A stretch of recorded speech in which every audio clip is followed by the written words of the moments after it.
Good morning all of you. तो कैसे हैं आप सभी।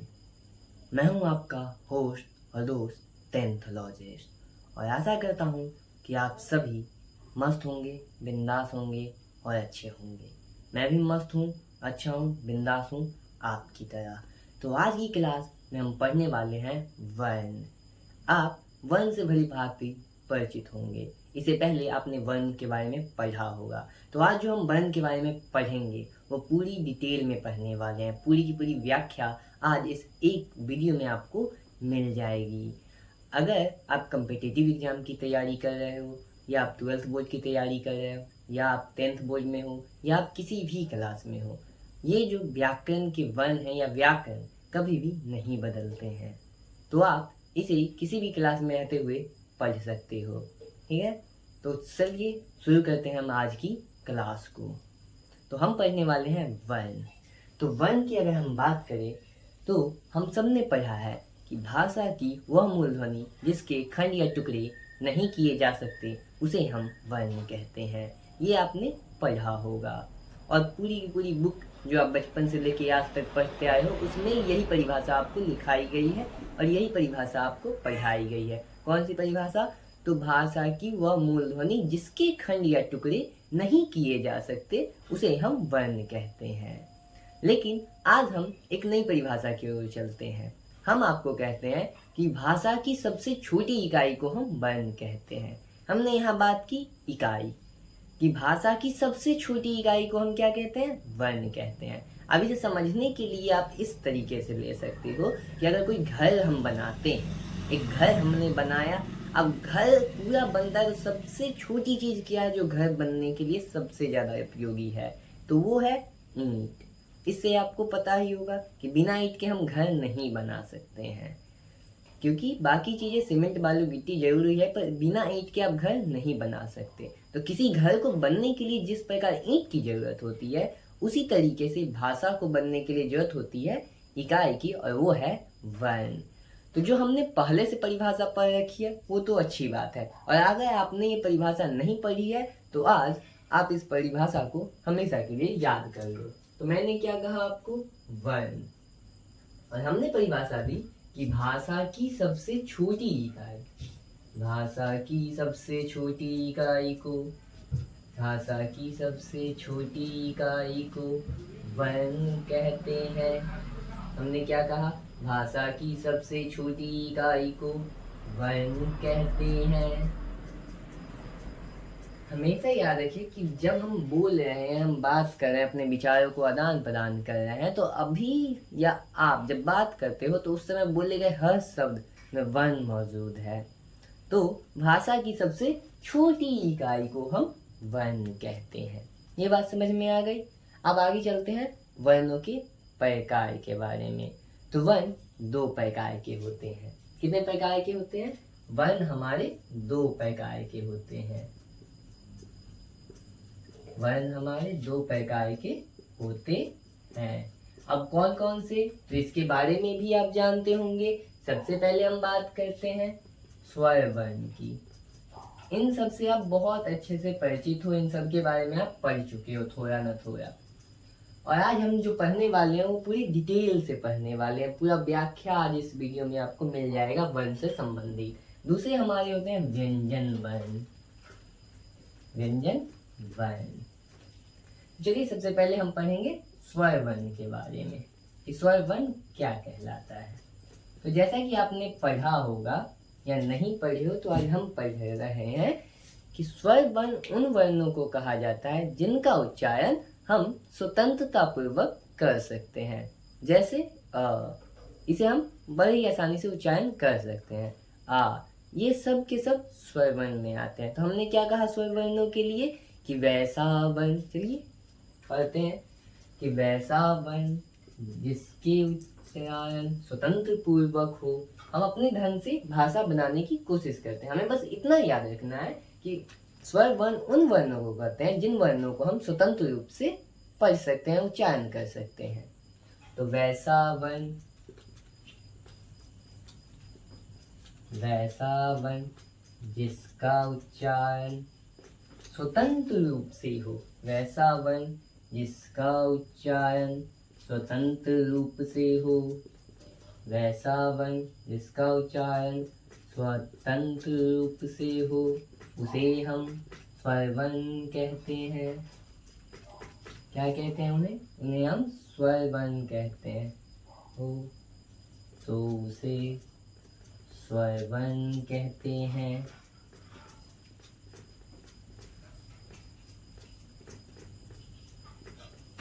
ये हो गई हमारी स्वर वर्ण। अब बात करते हैं, एग्जाम्पल हम कुछ दे देते हैं, जैसे अ हो गया हमारा, आ हो गया, हर्षी हो गई, या हम यहीं से चलते हैं अ से ओ तक। कहाँ तक? अ से ओ तक। थोड़ा हम इसे बदल देते हैं कि स्वर वर्ण में हम एक ही बार लिख देते हैं कि अ से चलेंगे और ओ पे खत्म होंगे, ओ तक। ये सारे के सारे हमारे स्वर वर्णों में आते हैं। तो हमने क्या लिखा? वैसा वर्ण जिसका उच्चारण स्वतंत्र रूप से हो तो उसे हम स्वर वर्ण कहते हैं। जब आप अ को उच्चारण करोगे तो आपको कोई भी तकलीफ आपके गले पे नहीं पड़ेगी। ठीक है, अब आगे चलते हैं स्वर वर्णों के प्रकार के बारे में। तो हमने पहले ही आपको बोला था कि इस क्लास में हम वर्ण को पूरी डिटेल में पढ़ने वाले हैं।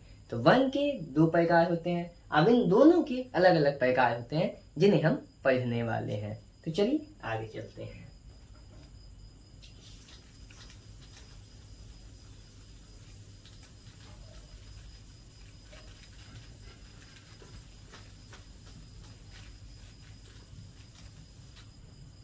तो हम पढ़ने वाले हैं अब स्वर वर्णों के प्रकार।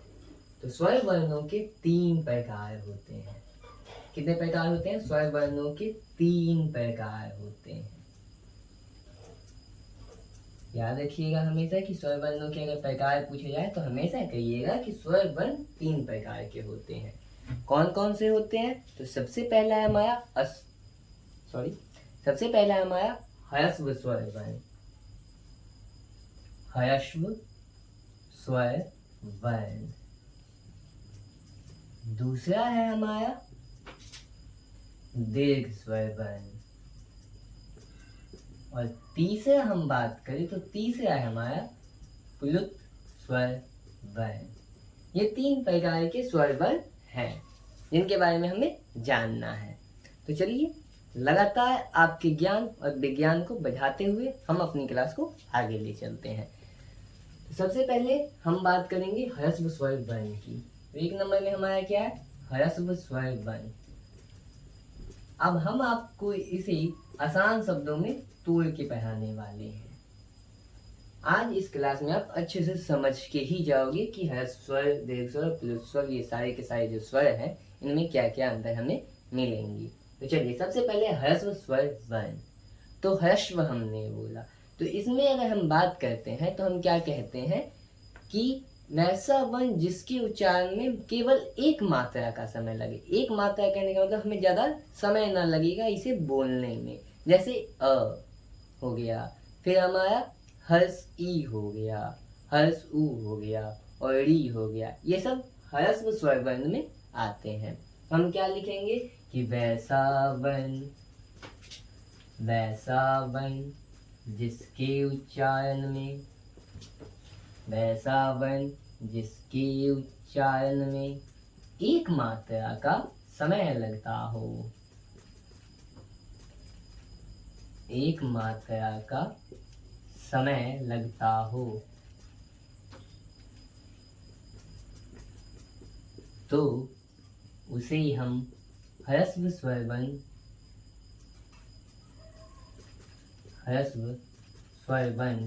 कहते हैं। अब जैसे कि हम बात करें तो जैसे में मैंने आपको बताया हर्ष ई, हर्ष ऊ और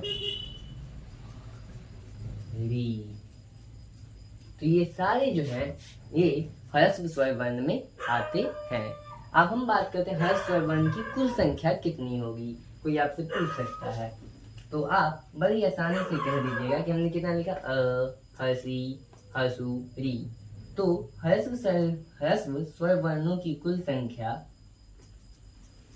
4 होती है। तो हमने क्या कहा कि ह्रस्व स्वर वर्णों की कुल संख्या 4 होती है।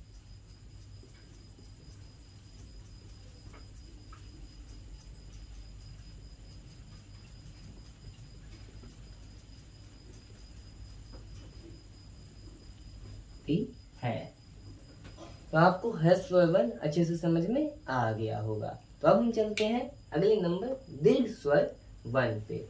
तो पहली बात, आपको यहाँ पे जो भी चीज़ अच्छी लगी हो लिखने के लिए, जो आपको लगे कि आपके ज्ञान और विज्ञान को हमेशा बढ़ाएगा, तो उन चीज़ों को आप नोट डाउन कर सकते हो। कॉपी लीजिए, पेन उठाइए और लिखना आरंभ कीजिए, क्योंकि व्याकरण एक ऐसी चीज़ है जो कभी नहीं बदलती। आप किसी भी कक्षा में हो, किसी भी चीज़ की तैयारी करते हो, आपको व्याकरण हमेशा काम देगा और वर्ण तो हमेशा रहता ही है। तो हम चलते हैं अब दूसरे पे। तो सबसे पहले हमने जो पढ़ा ह्रस्व स्वर वर्ण के बारे में, और इसमें हमने क्या क्या पढ़ा। तो हमने कहा कि वैसा वर्ण जिसके उच्चारण में केवल एक मात्रा का समय लगता हो तो उसे हम ह्रस्व स्वर वर्ण कहते हैं। जैसे में हमने कहा अ, हर्षी, हर्षु और री, ये 4 होते हैं। ये बात समझ में आई। अब आगे चलते हैं। अब आगे हमारा क्या है, दीर्घ स्वर वर्ण। अगर आपको ये लिखना हो तो लिख लीजिए, स्क्रीनशॉट ले लीजिए, मैं साइड हो जाता हूँ। अब चलते हैं हम दीर्घ स्वर वर्ण पे। हम कुछ इसमें बदलाव नहीं करेंगे, थोड़ा सा बदलाव करेंगे और आपका दीर्घ स्वर वर्ण बदल जाएगा। ये हमारा है दीर्घ स्वर वर्ण। तो जैसे कि हमने अभी एक मात्रा का समय लगा ह्रस्व स्वर वर्ण में, उसी प्रकार आगे हम जब दीर्घ स्वर पर आते हैं तो हमें 2 मात्रा का समय लगेगा, अर्थात दुगना समय लगेगा। तो हम परिभाषा यूं देंगे कि वैसा वर्ण जिसके उच्चारण में केवल 2 मात्रा का समय लगता हो। क्या कहा हमने कि वैसा वर्ण जिसके उच्चारण में 2 मात्रा का समय लगे, वैसा वर्ण जिसके उच्चारण में 2 मात्रा का समय लगे तो उसे हम दीर्घ स्वर वर्ण कहते हैं। फिर से मैं दोहराता हूँ कि वैसा वर्ण जिसके उच्चारण में 2 मात्रा का समय लगे उसे हम दीर्घ स्वर वर्ण कहते हैं। अब जैसे में हम क्या कहेंगे आपको, जैसे में हो गया हमारा आ, ये हो गया हमारा दीर्घ ई, हर्ष उ, ए, आई, ओ और औ। तो अब ये हमारे हो गए दीर्घ स्वर वर्ण। अब आगे चलते हैं। हमने उस समय यहाँ पे जब हर्ष स्वर वर्ण के बारे में हम पढ़ रहे थे तो हमने लिखा था अ, हर्षी, हर्ष उ और री, 4 हर्ष स्वर वर्ण लिखे थे। अब यहाँ पे हम देखिए हमने क्या क्या लिखा, आ, दीर्घी, दीर्घ उ, ए, आई, ओ और औ। ये कुल कितने हैं, 1 2 3 4 5 6 और 7। तो हम लिखेंगे दीर्घ स्वर वर्णों की कुल संख्या। दीर्घ स्वर वर्णों की कुल संख्या कितनी होती है, बहुत अच्छे, 7 होती है। तो ये बात समझ में आई आपको। अगर आपको कोई भी चीज़ समझ में नहीं आती हो तो अपने शुभ हाथों से उस सवाल को लिखें और हमें कमेंट बॉक्स में ज़रूर बताएं। हम उसका जवाब आपके अगले वीडियो में ज़रूर देंगे। अब हम चलते हैं दीर्घ स्वर वर्ण तो हमने समझ लिया। अब हम चलेंगे प्लुत स्वर वर्ण पे।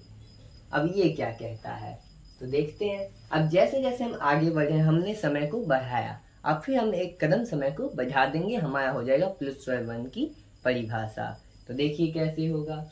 तो हम 2 परिभाषाएं पढ़ चुके हैं, अब तीसरी है हमारा प्लुत स्वर वर्ण। अब ये क्या कहता है तो हम इसमें अभी थोड़ी देर पहले हमने 1 मात्रा का समय लगाया तो ह्रस्व स्वर बना, 2 मात्रा का समय लगाया दीर्घ स्वर बना, तो अगला प्लुत स्वर वर्ण, इसमें हम 3 मात्रा का समय यानी कि तिगुना समय लगे तो उसे हम प्लुत स्वर वर्ण कहते हैं।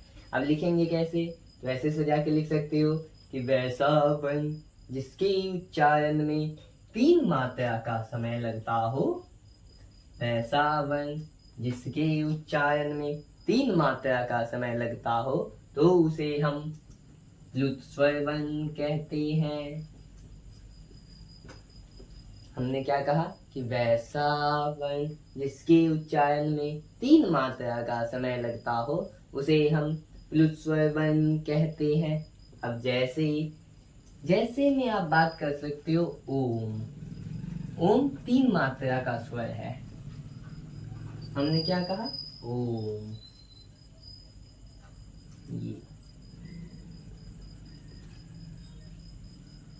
ये जो हमारा है ओम। अब और अगर एग्जाम्पल मिले तो हम ऐसे भी कह सकते हैं आ। ये भी हमारा प्लुत स्वर वर्ण में आता है।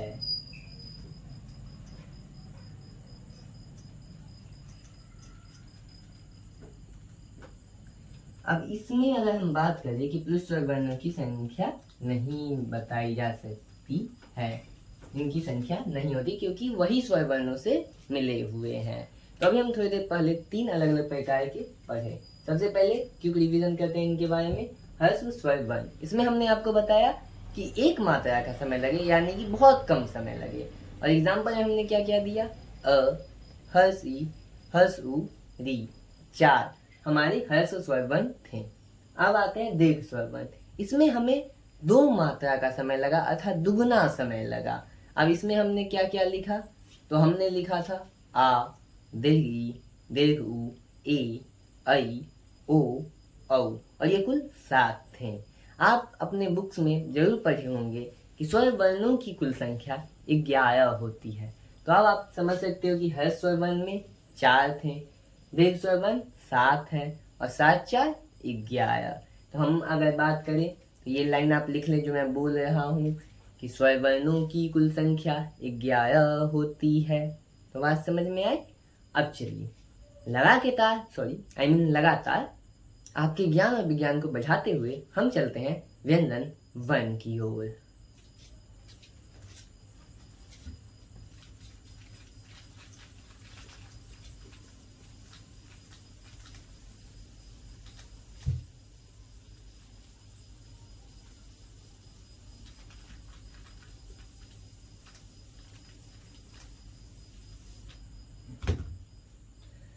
व्यंजन वर्ण। तो अभी हमने पढ़ा स्वर वर्ण, अगला है हमारा व्यंजन वर्ण, जिसके बारे में हमें पढ़ना है। पहले व्यंजन वर्ण की हम परिभाषा जान लेते हैं। तो व्यंजन वर्ण कहते किसे हैं? तो आपने पढ़ा होगा कि व्यंजन वर्ण, अब व्यंजन की हम बात करें तो एक व्यंजन होता है खाने वाला, लेकिन यहाँ पे हमारा जो व्यंजन वर्ण है वो खाने वाला नहीं है, तो इसका ध्यान रखें। तो हमने अभी स्वर वर्ण पढ़ा और दूसरा हमें पढ़ना है व्यंजन वर्ण। तो इतना ही याद रखिएगा कि व्यंजन वर्णों को उच्चारण में हमें स्वर वर्णों की सहायता लगती हो। तो परिभाषा क्या देंगे कि वैसा वर्ण जिसके उच्चारण में स्वर वर्णों की सहायता लेनी पड़े, अर्थात स्वतंत्र रूप से जिसका उच्चारण हम नहीं कर सकते हैं, उसे हम व्यंजन वर्ण कहते हैं। हमने क्या कहा? हम सिंपल लिखेंगे कि वैसा वर्ण जिसके उच्चारण में स्वर वर्णों की सहायता लेनी पड़े, उसे हम व्यंजन वर्ण कहते हैं। इसी लाइन को लिखेंगे हम। हमने क्या कहा आपको कि वैसा वर्ण जिसके उच्चारण में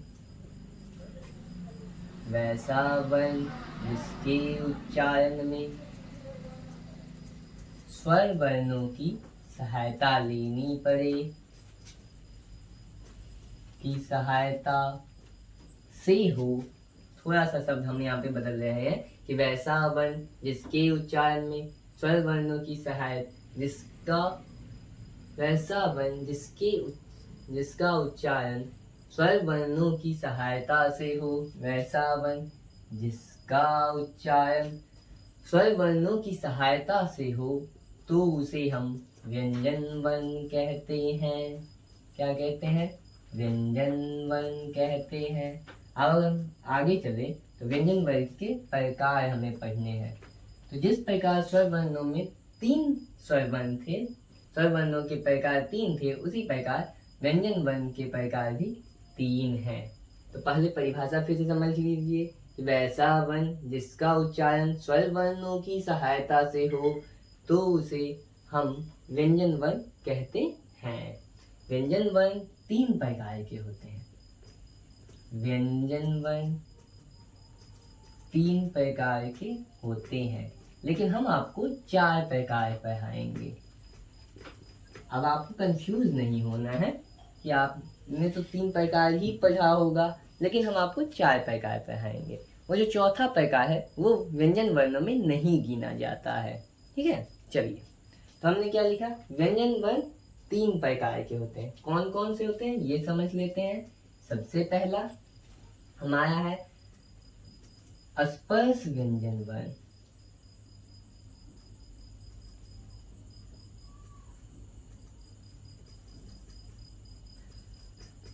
स्पर्श व्यंजन वर्ण। दूसरा है हमारा अंतःस्थ व्यंजन वर्ण। और तीसरा है हमारा ऊष्म व्यंजन वर्ण। तो व्यंजन वर्णों के 3 प्रकार होते हैं। सबसे पहला स्पर्श व्यंजन वर्ण, दूसरा अंतःस्थ व्यंजन वर्ण, तीसरा ऊष्म व्यंजन वर्ण। अब इन तीनों के बारे में हम डिटेल में पढ़ने वाले हैं। अब आप सोच रहे होंगे कि थोड़ी देर मैंने आपको बोला कि हम 3 प्रकार व्यंजन वर्ण 3 प्रकार के होते हैं, लेकिन मैं आपको 4 प्रकार बताऊंगा। तो यहाँ पे हम जो ये 3 प्रकार लिखे हैं ये मेन है जो आपको पढ़ना है, और जो चौथा है वो इनके प्रकारों में नहीं गिना जाता, इसलिए हम उसे लास्ट में पढ़ेंगे। तो चलिए आगे चलते हैं।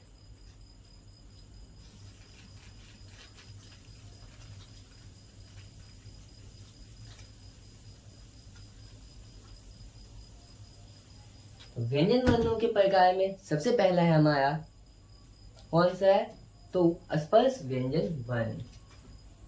सबसे पहला है हमारा स्पर्श व्यंजन वर्ण।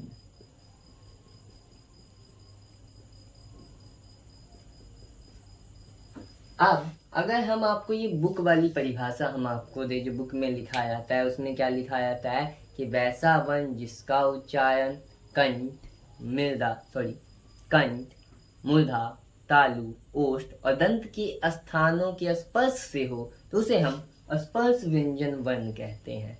अब ये आप परिभाषा पढ़ लोगे, रख लोगे, इससे आपके ज्ञान और विज्ञान में कोई असर नहीं पड़ेगा, लेकिन जो परिभाषा हम आपको देंगे वो परिभाषा सरल और हमेशा आपके काम का रहेगा। तो चलिए हम कैसे करते हैं। तो हमें करना क्या है, हमें जानते हैं स्पर्श व्यंजन वर्ण। तो जिन दिनों को हमारे अंदर जो भी चीज़ों से आवाज़ निकलती हो, जैसे हमने बोला कंठ, तालु, मूर्धा, दंत, ओष्ठ, इन सब के स्पर्श से निकले गए व्यंजन वर्णों को हम स्पर्श व्यंजन वर्ण कहते हैं। तो हम इसे तोड़कर आसान बनाने के लिए आपके लिए कर दिए हैं ही का वर्ग, च वर्ग, ट वर्ग,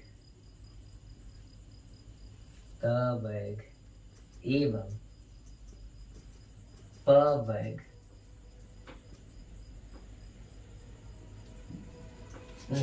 को स्पर्श व्यंजन वर्ण कहते हैं।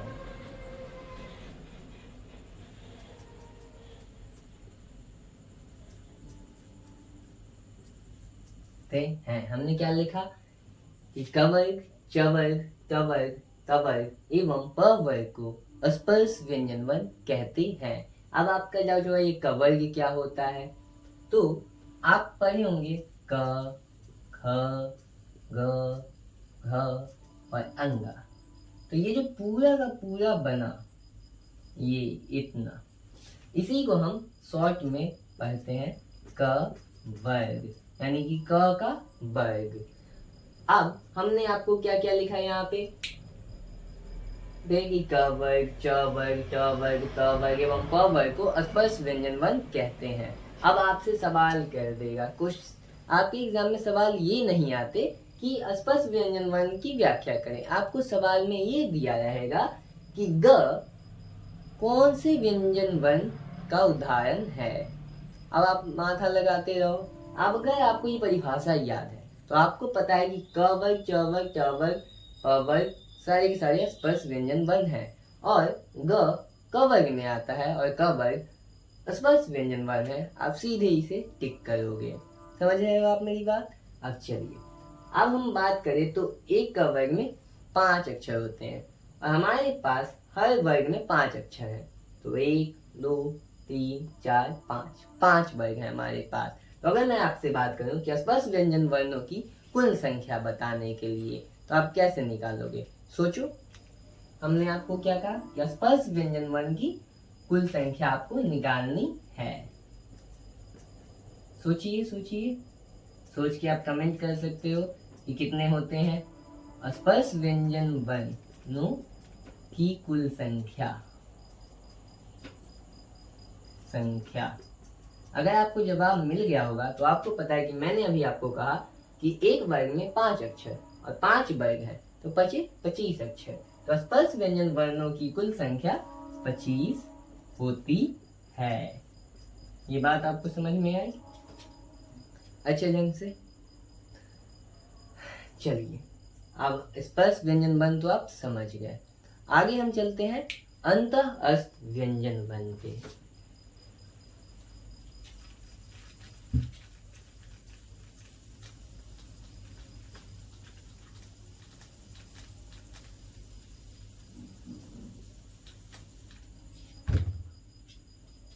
अब हमने दूसरे नंबर पे हमें क्या पढ़ना है, अंतःस्थ व्यंजन वर्ण।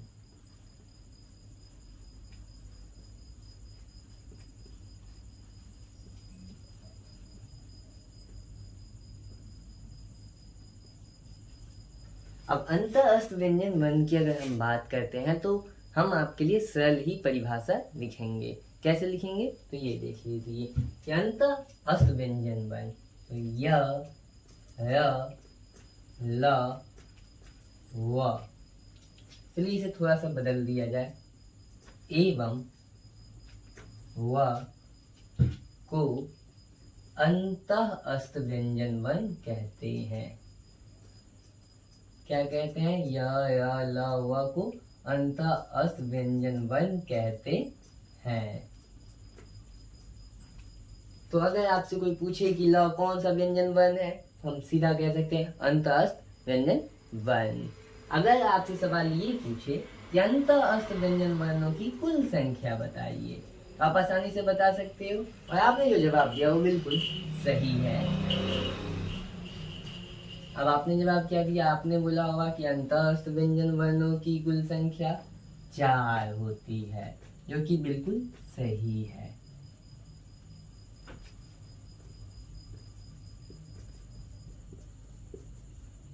ठीक है।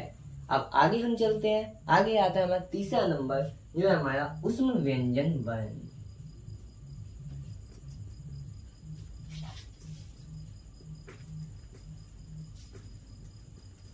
ऊष्म व्यंजन वर्ण।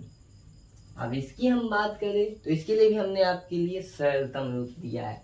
क्या किया है, आप पढ़े होंगे तलाब्य श, मूर्धन्य श, दंत स एवं ह को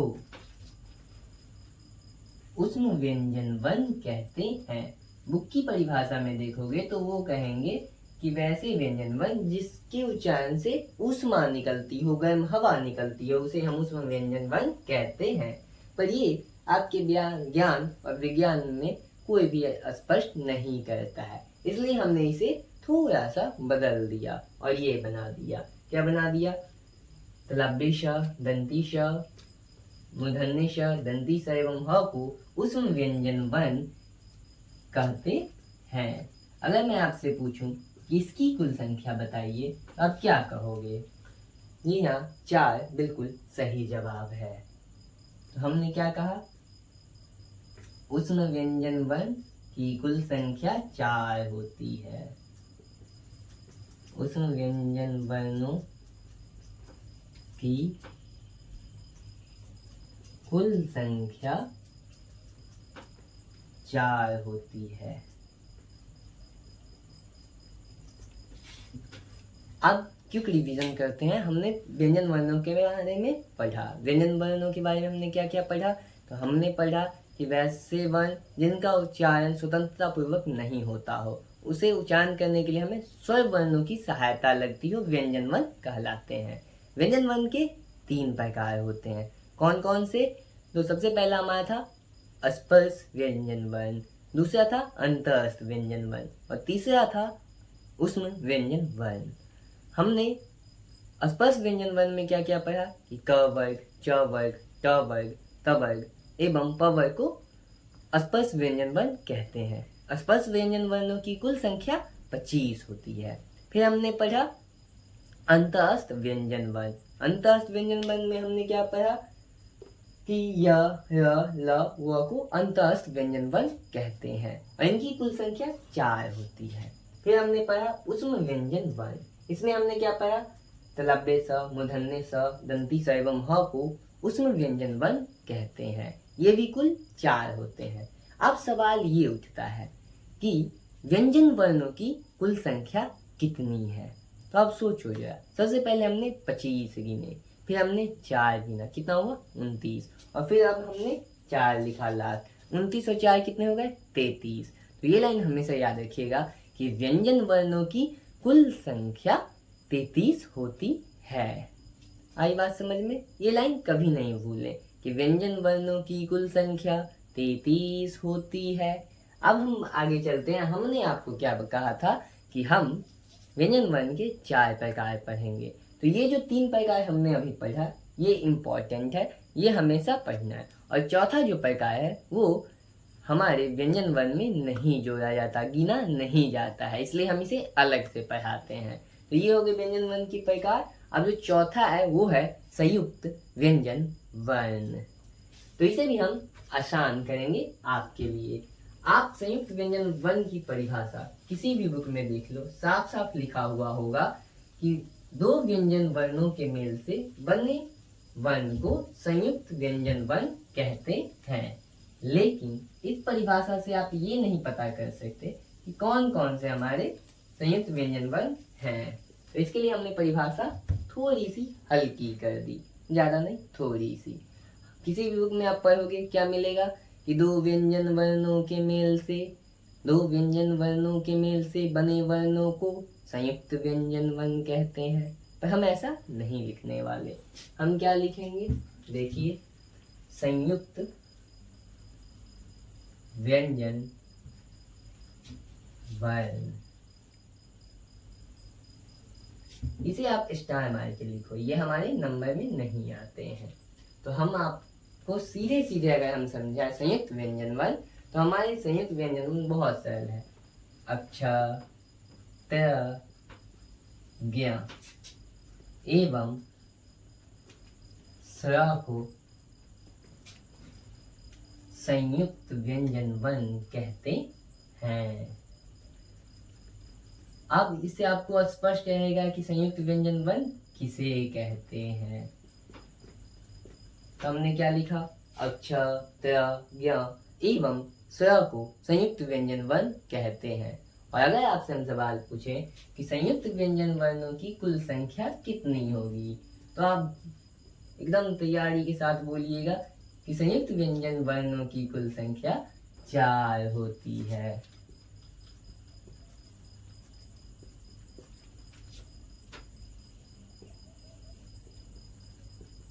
चार होती है। यहाँ पे वर्ण के बारे में हम पूरी बात जान चुके हैं। अब लास्ट हम जानते हैं वर्णमाला। अब ये वर्णमाला क्या होती है? तो अब वर्णमाला बहुत बोल देते हैं कि वर्णों के समूह को वर्णमाला कहते हैं। आप इसके बारे में बहुत ही ज्यादा सुने होंगे कि वर्णों के समूह को वर्णमाला कहते हैं। पर अगर हम बात करें कि अगर पहले हम ख बोल दें और तब क बोल दें तो कोई गलत नहीं होगा, क्योंकि आपने क्या कहा कि वर्णों के समूह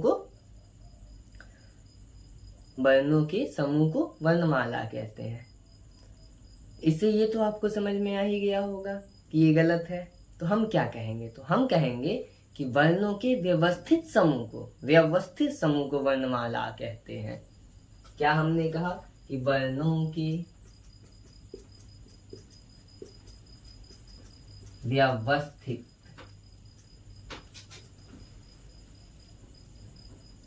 व्यवस्थित समूह।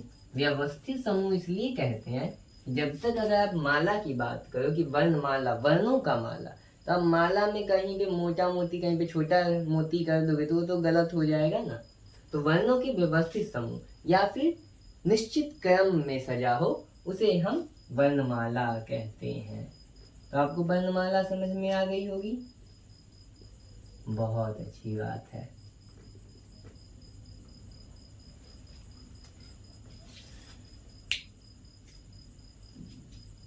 तो आज आपने वर्णों के बारे में पूरी बात समझ ली।